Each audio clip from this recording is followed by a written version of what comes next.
What's up, beautiful people, and welcome back to another comic book review video. It is I, your crazy Nicolas Cage, your steward of Gondor, your genius billionaire playboy, basic YouTuber philanthropist, SuperCliff. And would you kindly hit that like and subscribe button, for every little bit helps in this majestic YouTube world. And today, we are swinging mighty with Thor, issue number 12, written by Marvel's golden boy, Donny Cates, and drawn by Nick Klein. And away we go!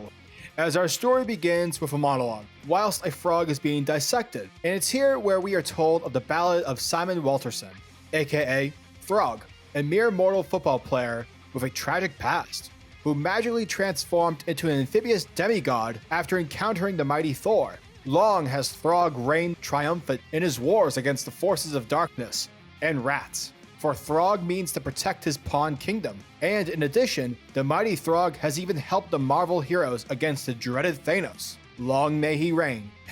Now, I know what you're thinking. Don't worry, folks, because though we're given the impression that Donald Blake is the one who's dissecting Throg, it's actually just a random frog that's being dissected during a high school science class. Not gonna lie though, when I got to this part, I was like, thank Christ. Because real talk, if Donald Blake were to have killed Throg, we can pretty much all agree that this would be the way it would occur. Now, almost immediately, Donald Blake is sent crashing through the school, where we then see Simon Walterson, aka Throg, still alive and still swinging ass. Swinging ass. Well, you get the idea I was going for.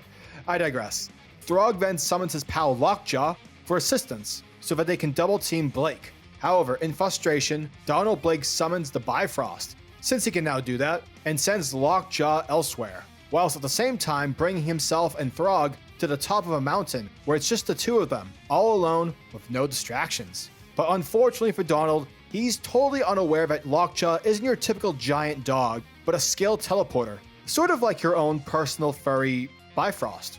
Therefore, Throg and Lockjaw continue their fight against Donald Blake, transporting all throughout the Marvel Universe, much like in Thor the Dark World, when Thor fought Malekith, except this isn't a bad movie.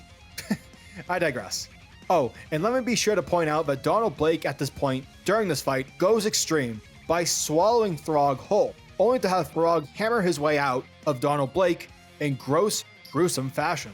Eventually, Throg calls down the lightning and hammer slams Blake's face, successfully knocking the villain out of the fight. With Blake down, both Throg and Lockjaw agree that Blake needs to be interrogated, though by someone who's much more skilled in handling strange, wink-wink individuals. Later, on the streets of New York, we check in with Jane Foster, who's still running the possibility in her head that Donald Blake is in truth the Thor serial killer, with having had killed Roger Norvell in the previous issue. It's just all too coincidental. Suddenly, both Throg and Lockjaw crash forth from a window, and it's here where we see that Throg and Lockjaw took Blake to Doctor Strange's sanctorum, with Blake grabbing the hero by the throat. Without a passing second, Jane immediately dons her Valkyrie attire, where we then see Blake's sinister reaction, being intrigued by Jane's transformation, as he informs Jane that the two of them really do need to catch up, though another time perhaps, as he teleports himself off of Earth. And as Jane tries to help Strange, Strange is like, don't help me, it's just a flesh wound, although I'm bleeding everywhere, it's fine, because we need to hurry. As Strange makes a reference to Robbie Thompson's Loki's Sorcerer Supreme story arc, which in case y'all don't know, Strange in that story stole Odin's power from the World Tree, which is the main source for anyone Thor/Asgard related. So essentially, Donald Blake is hunting down anyone related to the Odin World Tree in order to suck in their strength. And now, with Strange having had told Blake the main source of the Odin power, we see Blake chopping down the World Tree in the most sinister way ever. And as the World Tree bleeds, cheese sauce of sorts, its blood seeps down into Blake's actual prison realm, which is where Thor's been stuck since the Prey arc's beginning. Back on Earth, Jane calls upon her Pegasus, Mr. Horse, and before she takes off, she tells Doctor Strange, Throg, and Lockjaw to search for Thor's whereabouts, while she ventures off to find additional assistance. And who is Jane Foster referring to when she tells Strange that she won't be alone?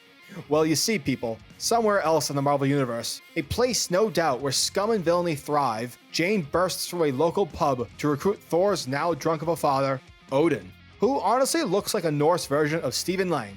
I digress.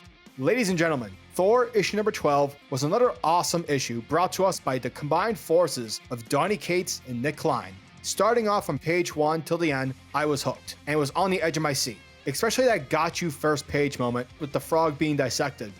God damn it, Donny Cates. The fight between Throg and Donald Blake was epic, bloody, and surprisingly comical. Yeah, a wielding thunder frog is funny on its own, but within the context of the fight's dialogue, Blake referring to Throg as a king of tadpoles, like, that's hilarious. And it's that sort of comedy within this, by all accounts, a really messed up Thor story, which works. Seeing Cates bring Doctor Strange into the mix was also cool, more specifically referencing the Loki Sorcerer Supreme story arc by Robbie Thompson.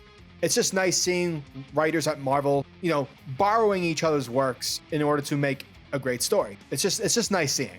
And now that Donald Blake is hacking down the World Tree, I'm curious to see where this will all lead in regards to Thor's vision from the Black Winter. And lastly, seeing Jane burst through a bar, not giving a fuck what a drunken Odin thinks, is really boss, leaving me even more hyped to see how these two will work alongside one another since Odin despises Jane. Overall, this issue was a total blast. It's fast-paced, you'll definitely whiz through this issue, but it's because Cates is a great writer. And so, though it may seem like a quick read, a lot of stuff happens which is important for the story going forward. So in the end, you are getting your $4 worth. Thor issue number 12 gets a 9.5 out of 10. Giggity giggity goo goo.